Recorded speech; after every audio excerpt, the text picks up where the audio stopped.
Победители и призеры будут награждены не только почетными грамотами, но и ценными призами. В моих руках главный приз – Redmi Note 8, который скоро возьмет Гульнара Гельдемурадова.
Olan eferi bilen Gülnar Gельдемурадова fiilanlanıyor.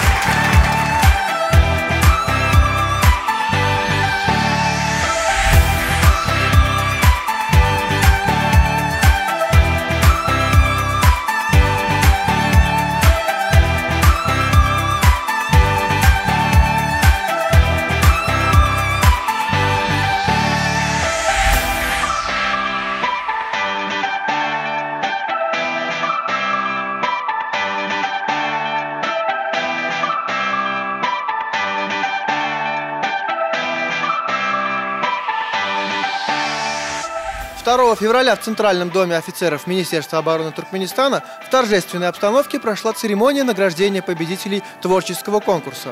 Счастливой обладательницей навороченного смартфона стала Гульнар Гельдемурадова с произведением «Эсерин».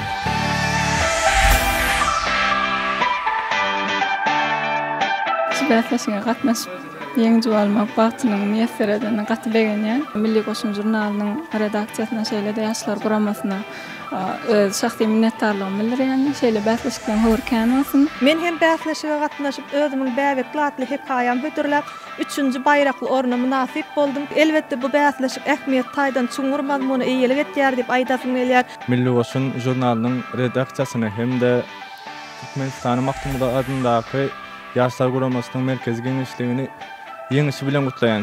Ýeňiş diýmem bilen şunun ýaly şowly netijeli alyp barýan işleri bularyň ýeňiş hasaplaýan. Men şu bäsleşige özümiň deňiz şeýlerin hatatly boşlugy bilen gatnaşdym hemde emin agalaryň adalatly baha bermegine birinji orna munasip boldum. Tiralan ştawarasyna gatnaşmak müýesser etdi. Gady gowul. Şu çaran gurnadan hemmetine çyn ýüregimden köp sawurtyn aýdýan janlar sawurtyn. Goý watanyň watbyny diýen ajaýyp şyrlara goýulan şeýle hormat hiç açan egsilmesin Milli Qoşun jurnalynyň redaksiýasynyň işi.